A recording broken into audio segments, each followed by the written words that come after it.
அமைச்சர் KN நேருவின் துறையில் 1905 கோடி ரூபாய் ஊழல் நடைபெற்றுள்ளதாக தமிழக பாஜக முன்னாள் தலைவர் அண்ணாமலை குற்றம் சாட்டியுள்ளார்.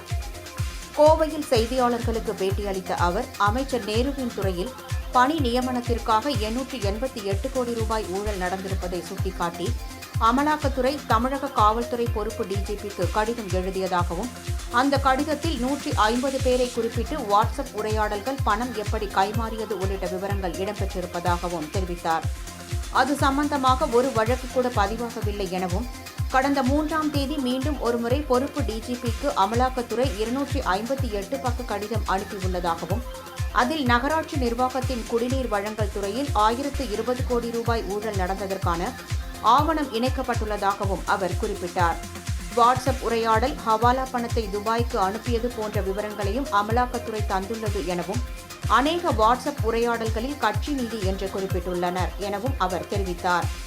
நேரு துறையில் நடந்துள்ள அடுத்த கட்ட குளறுபடி, ஊரக வளர்ச்சித்துறையில் ஊராட்சி செயலாளருக்கான பதவி நியமனம் நடைபெற்று வருவதாகவும், இதில் இன்று அல்லது நாளை நேர்காணல் நடந்திருக்க வேண்டிய நிலையில் நேற்று மாலை நேர்முக தேர்வு ரத்து அறிவிப்பு வருகிறது எனவும் அவர் குறிப்பிட்டார்.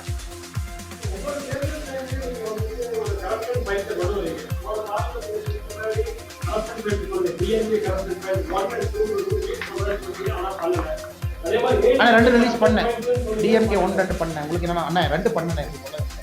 ஆனால் DMK 1 பண்ணோம், DMK 2 பண்ணோம், 2 பண்ணோம். DMK 2 உங்களுக்கு தெரியும், கவர்னர்கிட்ட போய் நம்ம கொடுத்துருக்குறோம். குறிப்பாக ஒரு பெரிய லிஸ்ட்டை போய் கவர்னர் ஆஃபீஸில் கொடுத்து நம்ம ப்ரெஸ் நோட்டை ரிலீஸ் பண்ணியிருக்கோம், ரத்து பண்ணியிருக்கோம். ஆனால் இன்னைக்கு நான் பேசுவது தொடர்ந்து இன்னைக்கு நான் ஒரே கேள்வி தான் அண்ணன்கிட்ட கேட்குறேன். KN நேரு அவர்களை பற்றி 3 கேள்விகள். இதில் நாங்கள் ரிலீஸ் பண்ணலன்னா ED சொன்னதான் நான் சொல்கிறேன். ஒரு அடிப்படை FIR கூட போட முடியாத ஒரு சமுதாயமாக மாறியிருக்கு. FIR போட்டுட்டு KN நேரு இன்னசென்ட்னு சொல்றது வேற என்ன? KN நேரு அவர்கள் FIR போட்டாங்க, பாருங்க நான் இன்னசென்ட், நான் கோர்ட்டில் போய் ப்ரூவ் பண்ணுறேன், அந்த கருத்தை நான் ஏற்கிறேன், கோர்ட்டில் பார்த்துக்கலாம், இன்வெஸ்டிகேஷனில் பார்த்துக்கலாம். ஆனால் தமிழகத்தினுடைய முதலமைச்சர் அவர்கள் காவல்துறைக்கு ஒரு FIR பதிவு செய்வதற்கே நான் அனுமதி கொடுக்க மாட்டேன் என்று சொன்னால், உண்மையாலுமே இங்கே இறையாண்மை இருக்கா? உண்மையாலுமே மக்கள் ஆட்சி நடக்குதா? உண்மையாலுமே அரசியலமைப்பு சட்டத்தின்படி தான் அந்த ஆட்சி நடக்குதாங்கிற கேள்வி எல்லோரும் வைக்கிறாங்க. இன்னைக்கு 3ஆவதா இன்னைக்கு அவங்க வெளியிட்டிருக்கக்கூடிய ஊராட்சி செயலாளர், பஞ்சாயத்து செக்ரட்டரி, அந்த லிஸ்ட்ல இருக்கக்கூடிய குழப்பத்தை அவங்களுக்கு அனுப்புறேன். நான் முடிச்சோன்னு நீங்க பாருங்க, உங்களுக்கே ஆச்சரியமா இருக்கும். எப்படி இப்படி உங்களால் லிஸ்ட்டை தயார் பண்ண முடியும்? எல்லாத்துலேயும் வெளிப்படையா ஊழல், பார்த்தாலே ஊழல்னு தெரியுது. அதை நீங்க தைரியமா வேற பண்றீங்களா? யாரும் கேட்க மாட்டாங்கன்னு என்ன அர்த்தங்கிறத என்னுடைய கேள்வி.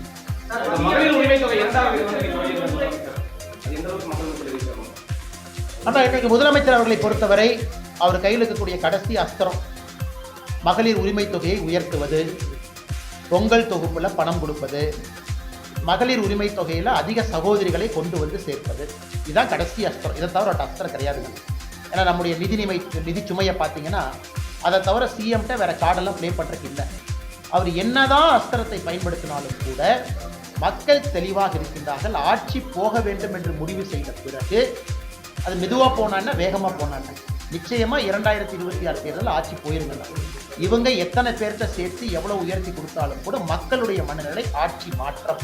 அதனால் நிச்சயமாக ஆட்சி மாற்றம் நடக்கும். பொங்கலுக்கும் பணம் கொடுப்பாங்க, 3000 5000 கொடுப்பாங்க, நல்லதுதான், கொடுத்தாங்க, வரவேற்கிறோம், மக்கள் அதை வாங்கி வச்சுட்டு அவங்க பணம் தான். ஆனால் இன்னைக்கு இவ்வளவு சொல்ற முதலமைச்சர் ஆட்சிக்கு வந்து முதல் 17 18 19 மாசம் பணம் கொடுக்கல, 1000 ரூபாய். அதையும் சேர்த்து கொடுத்தாருன்னா கொஞ்சம் சந்தோஷமா இருக்கு. அதையும் சேர்த்து கொடுத்தா ஆட்சிக்கு வந்து முதல்ல கொடுக்காததுக்கும் 1000 ரூபாய் கணக்கு போட்டு மொத்தமா ஒரு அக்கௌண்ட்டுக்கு 30,000 ரூபாய் அனுப்பிச்சு விட்டாருன்னா ஹாப்பியா இருக்கு. அதை பண்ண மாட்டாரு. அதையும் பண்ணட்டும், அதனால ஓட்டு மாறுமா, அதனால ஆட்சி மாறுமான்னு பார்ப்போம். அண்ணே அண்ணே அண்ணே பண்றதுக்கு எல்லா உரிமை இருக்கு அண்ணே. நான் விமர்சனம் வைக்கிறீங்கன்னா, முதலமைச்சர் அவர்கள் தேர்தல் அறிவிப்பதற்கு 1 மாசத்துக்கு முன்னாடி பழைய பாக்கியெல்லாம் மொத்தமா சேர்த்து அக்கௌண்ட்டுக்கு பணம் அனுப்பிச்சுட்டா நாங்க விமர்சனம் வைக்கிறோம். ஏன்னா அவங்க அறிவிச்ச திட்டம் தான். பாப்பாங்கண்ணா, அவர் கொடுப்பாரான்னு பாப்போம். அண்ணா, இந்த தேர்தல் ஃபர்ஸ்ட் வாக்காளர் பட்டியல் நியாயமாக இருக்கும், அது முதல் நம்பிக்கை.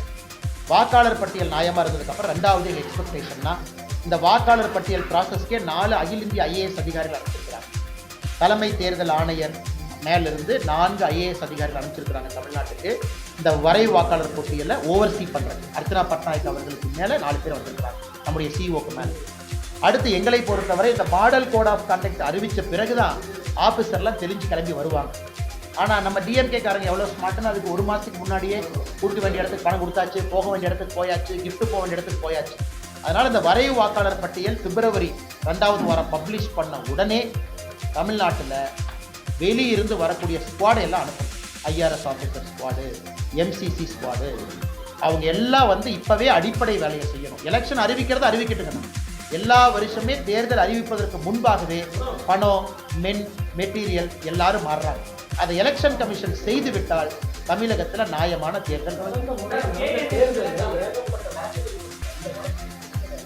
நல்ல கேள்விங்கன்னா, எல்லா வழக்குகளும் கம்பவுண்ட் அஃபென்ஸ் தான். அண்ணன் அதை ட்ராக் பண்ணி பார்த்தீங்கன்னா எல்லாரும் இந்நேரம் கோர்ட்டுக்கு போய் ஆமாங்க ஐயா நான் தப்பு பண்ணேன்னு ஒத்துக்கிட்டு ஃபைனை கட்டிட்டு வெளியே வந்துடுறாங்க. அந்த ரெப்ரசன்டேஷன் ஆஃப் பீப்புள் ஆக்ட் போடுற எந்த கேஸ்லையும் ஜெயிலுக்கு அனுப்ப முடியாதுங்கன்னா மேஜர் கேசஸ்ஸு. அன்லெஸ் நான் வந்து அடித்தேன், உடைச்சேன், கண்ணாடி உடைச்சேன், ரத்தம் வந்துச்சுன்னு இது பிடிச்சாங்க, அது பிடிச்சாங்க, சாராயம் பிடிச்சாங்க, எல்லாமே கம்பவுண்டபிள். அதுவும் ஒரு பிரச்சனை. இன்றைக்கி ரெப்ரசன்டேஷன் ஆஃப் பீப்புள் ஆக்டில் ஒரு பெரிய பிரச்சனை என்னன்னாங்கன்னா, இன்றைக்கி ஓட்டருக்கு நம்ம கிஃப்ட்டுன்னு என்ன சொல்கிறோமோ அது எல்லாமே கம்பவுண்டபிள் அஃபென்ஸாக இருக்குது. சாரி கேட்டு கோர்ட்டில் எக்ஸ்கியூஸ் கேட்டு கோர்ட் உங்களுக்கு ஒரு சாதாரண அபராதத்தை விதித்த பிறகு அபராதத்தை கட்டிவிட்டு வெளியே வந்துடலாம். அப்படி தான் எனக்கு எல்லா கேஸும் போகுது. அதனால் தண்டனையும் கடுமையாக கொடுக்கணும். உதாரணத்திற்கு லிக்கர் கொடுக்குறாங்க, கடுமையாக உயர்த்தணும். கிஃப்ட் பாக்ஸ் கொடுத்து மாட்டுறாங்க, கடுமையாக உயர்த்தணும். அது எதுவுமே இன்றைக்கி இல்லைங்கன்னா ரெப்ரசன்டேஷன் ஆஃப் பீப்புள் ஆக்டே வீக்காக தான் இருக்குது. அதுவும் நம்முடைய தேர்தல் நியாயமாக நடக்காததற்கு அதுவும் ஒரு காரணம். பேசும்போது அமலாக்கத்துறை ஒரு பட்டியல் வச்சிருக்காங்க, தேர்தலுக்கு முன்னாடி இன்னும் நிறைய பேர் உள்ள போவாங்க. அண்ணா எனக்கு தெரியாதுங்க. என் கையில் இருக்கிறது அமலாக்கத்துறையினுடைய 2 பட்டியல், KN நேரு அவர்கள் சம்பந்தப்பட்ட 2 பட்டியல். இதை கையில் எடுத்தாவே அண்ணன் KN நேரு அவர்கள் உள்ள போவாங்கன்னா இதை எடுக்க. அண்ணே வந்துட்டேன்.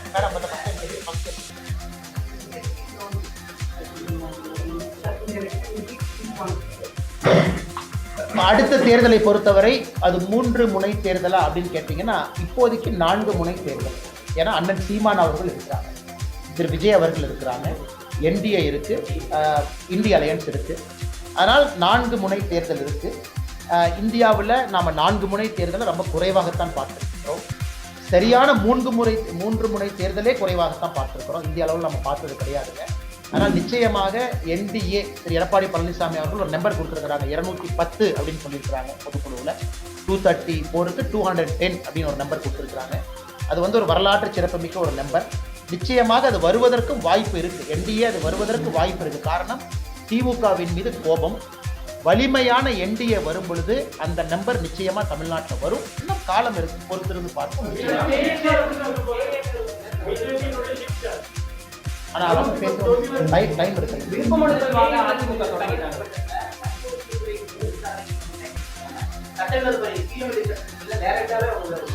அண்ணே ப்ரொபேட் அஃபென்ஸ், அதாவது இன்னைக்கு வந்து ED அவர்கள் PMLAல வந்து நடவடிக்கை எடுக்கணும் அப்படின்னா ஒரு பேசிக் அஃபென்ஸ் தமிழ்நாட்டில் நடந்திருக்கணும். அதுக்கு ஒரு FIR பதிவு செஞ்சிருக்கணும். அதை FIR பதிவு செய்யப்படாமல் PMLA நீங்கள் நடவடிக்கை எடுத்தீங்கன்னா அந்த நடவடிக்கை செல்லாது. இது அவர்களுக்கு தெரியும். மணல் கேஸை பொறுத்த வரைக்கும் அதான் பிரச்சனை ஆச்சு. பேசிக் அஃபென்ஸ் எங்கே, FIR எங்கே, உச்சநீதிமன்றத்தில் தள்ளுபடி ஏன் பண்ணாங்கன்னா தமிழ்நாடு அரசு FIR ரெஜிஸ்டர் பண்ணுறதில்லை. அதை தாண்டி ED வர்றாங்க. ED வந்து மணி லாண்ட்ரிங் என்கொயரி பண்ணுறதுக்கான அதிகாரம் இருக்குது. அதனால தான் ED திரும்ப திரும்ப கேட்குறாங்க, நீங்கள் FIR-ஐ பதிவு செய்ய வேண்டும்னு திரும்ப திரும்ப கேட்குறாங்க. இன்றைக்கி 2வது கேள்வி, ஒருவேளை இவங்க FIR-ஐ பதிவு செய்யலை, யாராவது பொதுநல வழக்கு போட்டு உயர்நீதிமன்றத்தில் ஆர்டர் வாங்கி FIR பதிவு செய்ய முடியுமான்னு கேட்டால் முடியும். இந்த பத்திரிகையாளர் சந்திப்பே ஒரு விதத்தில் அதுக்கு தான் நடத்திக்கிட்டு இருக்கோம். பத்திரிகையாளர் சந்திப்புலையும் சொல்லி இருக்கின்றோம், EDயும் சொல்லியிருக்கு. ED தனிப்பட்ட முறையில் அது ஒரு ஏஜென்சி. நாங்கள் பொதுநல வழக்கில் யாராச்சும் பிஜேபியிலேருந்து போகிறாங்க அப்படின்னா கூட முறைப்படி பத்திரிகையாளர் சந்திப்புலையும் நாங்கள் சொல்லியிருக்கிறோம். அதை பத்திரிகை நண்பர்கள் பேப்பரில் பிரசுரம் பண்ணியிருக்கீங்க. அப்படி இருந்தும் எந்த நடவடிக்கை இல்லை அப்படின்னா பொதுநல வழக்குக்கு வாய்ப்பு இருக்குது. அதனால் இதனுடைய next natural course of action பொதுநல வழக்கு.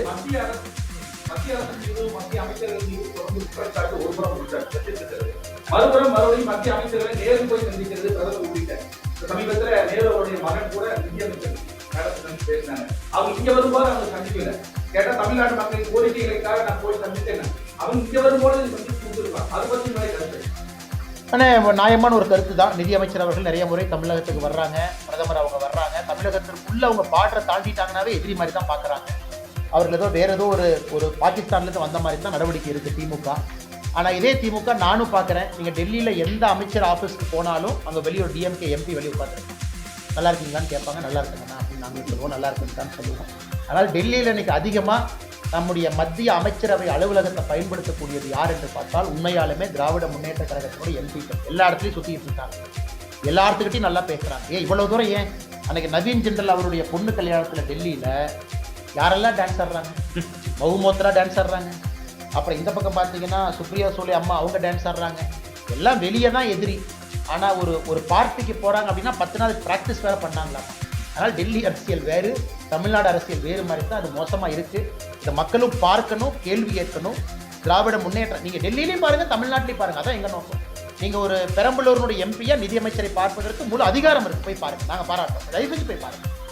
ஆனால் அதை பொலிட்டிக்கலாக பேசும் பொழுது எதிரி மாதிரி நீங்கள் பேசுகிறீங்க இல்லைங்களா? அதைத்தான் நாங்கள் குற்றம் சாப்பிட்றோம். தமிழ்நாட்டுக்கு எதுவுமே செய்யலை, தமிழ்நாட்டை வஞ்சிக்கிறாங்கன்னு சொல்கிறீங்க. ஆனால் அதே நிதியமைச்சரை, அதே எங்களுடைய பிரதமரை நீங்கள் போய் அடிக்கடி சந்தித்து வேலையை வாங்கிட்டு வரீங்க. நிதியமைச்சரும் உங்களை எம்பிங்கிற முறையில் சந்திக்கிறாங்க. இந்த போக்கு மாற வேண்டும் என்பதுதான் எங்களுடைய நிலைப்பாடு. ஆமாங்கண்ணா.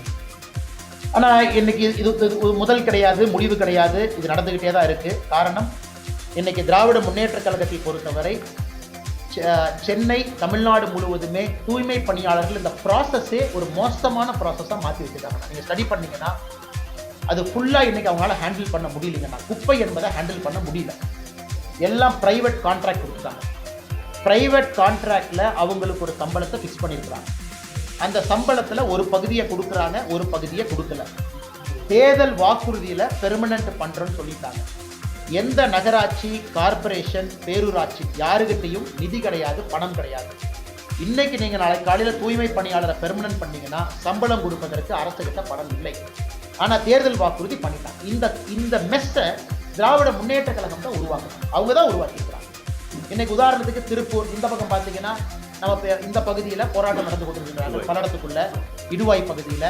ஏன்னா திருப்பூருடைய குப்பையை கொண்டு வந்து இங்கே கொட்டுறாங்க. இவங்க பிரச்சனை பண்ணுறாங்க. திருப்பூருக்குள்ள இருக்கக்கூடிய அந்த எம்சிசி மிஷன்ஸ் 13 மிஷன் வேலை செய்யலாம். இன்னைக்கு தமிழ்நாடு முழுவதுமே குப்பை காடுகளாக மாறி இருப்பது திராவிட முன்னேற்ற கழகத்தினுடைய சாதனை. குறிப்பாக தூய்மை நகரத்தில் ஒரு நகரும் இந்தியாவில் கடைசி இடத்துக்கு போட்டி போட்டுக் கொண்டிருக்கின்றோம். சென்னை ஆரம்பித்து, மதுரை ஆரம்பித்து, திருச்சி ஆரம்பித்து. ஏன்னா இந்த ப்ராசஸே தவறு. அதனால் அடுத்து வரக்கூடிய ஆட்சி இதையெல்லாம் சரி பண்ணி முதல்ல இருந்து சிஸ்டத்தை திரும்ப கொண்டு வந்து கான்ட்ராக்டர்ஸ் எல்லாத்தையும் திரும்ப வெளியே போக வச்சு மறுபடியும் முதல்ல இருந்து ஆரம்பித்தா மட்டும்தான் அதுக்கு சொல்யூஷனாக தவறுங்கன்னா அதுக்கு சொல்யூஷன் கிடையாது. இது என்ன பண்ணுறாங்க? போராடினா கைது, மண்டபத்தில் வச்சுக்கிறாங்க, நைட்டு 10 மணிக்கு ரிலீஸ் பண்ணுறாங்க. காலையில் போய் கான்ட்ராக்டர் நெகோசியேஷன். அடுத்து நான் போய் நாங்கள் தூய்மை பணியாளருக்கு காலை உணவு கொடுப்போம். உடனே இவர் வர்றாரு, நம்ம சேகர் பாபு அமைச்சர். அவங்களுடைய இதை கோவத்தை குறைக்கிறதுக்கு காலை உணவு கொடுப்போம், இட்லி கொடுப்போம் சொல்லி அப்புறம் ஒரு 10 வாரம் சமாதானப்படுத்துவாங்க. மறுபடியும் போராட்டம். இதுக்கு முடிவே கிடையாது. நாங்கள் தூய்மை பணியாளர்களோடு இருக்கிறோம். தூய்மை பணியாளர்களுக்கு நேர்மையான ஒரு முடிவு கொடுக்க வேண்டும் என்றால் இன்னைக்கு திராவிட முன்னேற்ற கழகம் உருவாக்கி இருக்கக்கூடிய அந்த மெஸ்ஸை அதை ஃபுல்லாக கிளியர் பண்ணிட்டு ஆரம்பத்திலிருந்து ஆரம்பித்து தான் அதை சால்வ் பண்ண முடியும்.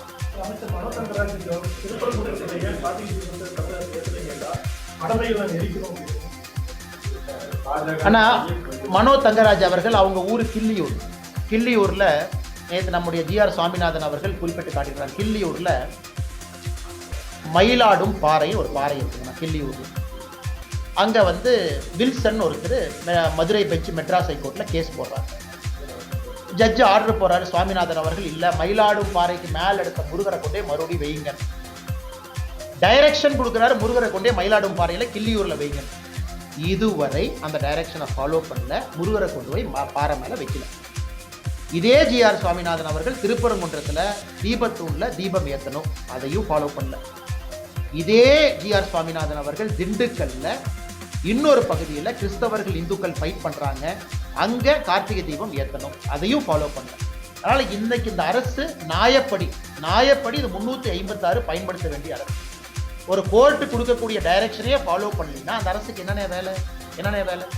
ஆனால் மோடி அவர்களோ மத்திய அரசோ வேறு யாருமோ இன்னைக்கு 356 பயன்படுத்துறதே கிடையாது. காரணம், எல்லாமே நியாயமாக நடக்கணும், நேர்மையாக நடக்கணும், எல்லாமே இறைமாட்சியின்படி நடக்கணுங்கிற ஒரே காரணத்தில் மோடி அவர்கள் எங்கேயுமே 356 பயன்படுத்தியதில்லை, பயன்படுத்த போகிறது கிடையாது. அதனால் இவங்க இவ்வளவு தவறுகளை செய்து கொண்டே இருக்கின்றார்கள் ஆட்சியாளர்கள். இதை நாங்கள் மக்கள் மன்றத்தில் வைக்கிறோம். 2026 இதற்கான பதில் வரும் என்று நினைக்கின்றோம். அதனால மனோ தங்கராஜ் அவங்க திருப்பரங்குன்றத்தை பார்க்கறதுல பக்கத்துல கிள்ளியூர் இருக்கு, மயிலாடும்பாறை பக்கத்துல இருக்கு. அதை பார்த்து விட்டு மதுரை உயர்நீதிமன்றம் கொடுத்திருக்கக்கூடிய தீர்ப்பை கிள்ளியூர் மயிலாடும்பாறையில இம்ப்ளிமெண்ட் பண்ண சொன்னா நாங்க சந்தோஷமா இருக்கோம். திருப்பரங்குன்றத்தில் இருக்கக்கூடிய அந்த கல் வந்து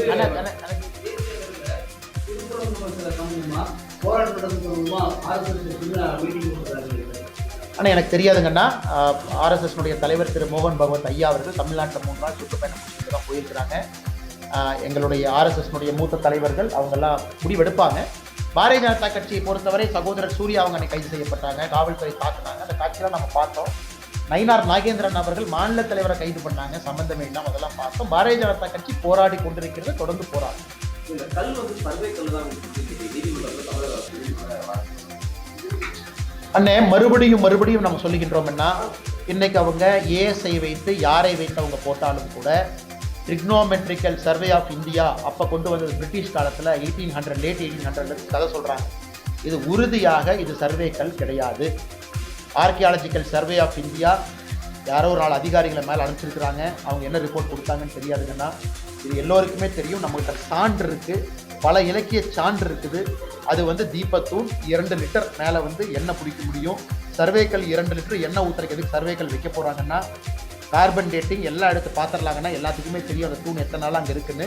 அதனால் தமிழக அரசு பொய்யின் மீது பொய்யை சொல்லி அவங்க தான் மாட்டிக்க போகிறாங்க. முருகரை நம்பக்கூடிய உங்களுக்கும் எனக்கும் எல்லோருக்கும் தெரியும் அது தீபத்தூண் தான். எத்தனை பொய்யை சொல்லி மாட்டாங்கன்னு பார்த்துடலாங்க. இதை வந்து 18ஆம் தேதி ஈரோட்டில் இருக்கிறாரு. அந்த நிகழ்ச்சியில் வந்து பல்வேறு கட்சிகளை சேர்ந்தவர்கள் இணைவதற்கான வாய்ப்புகள் இருக்குன்னு செங்கோட்டையன் சொல்லியிருக்காரு. அரசியலில் குங்குமண்டல அண்ணா எல்லோரும் போட்டி போடலாம், எல்லோரும் வரட்டும், அது எந்த தவறும் கிடையாது. செங்கோட்டையன் அவர்கள் அவரும் கடுமையான முயற்சியை பண்ணட்டும்னா.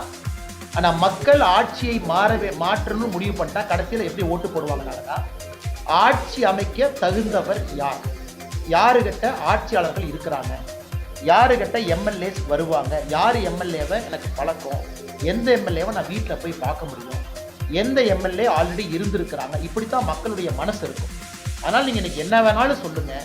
இது கடைசி நேரத்தில் இந்த 3 முனை தேர்தல் நாம் இன்னைக்கு சொல்கிறது கடைசி நேரத்தில் இது பார்த்தீங்கன்னா என்டிஏவை நோக்கி இது நகர ஆரம்பிக்கிறது. அப்படி தான் எல்லா எலெக்ஷனும் பீகார் அதே தான் நடந்துச்சு. பிரசாந்த் கிஷோர் அப்படிலாம் சொன்னீங்க. அதனால் திரு விஜய் அவர்கள் தமிழக வெற்றி கழகம் செங்கோட்டையன் கடுமையாக முயற்சி பண்ணட்டுங்கன்னா. ஆனால் மக்களுடைய மனநிலையை பொறுத்தவரை கடைசி நேரத்தில் அப்படி இருக்காதுங்கன்னா இது வேறு மாதிரி தான் மாறும். அதை நீங்களும் பார்க்க போகிறீங்க, நானும் பார்க்க போகிறேன். பெருமளவு வெற்றி, பெரிய வெற்றி தேசிய ஜனநாயக கூட்டணி பெறப்போகிறது.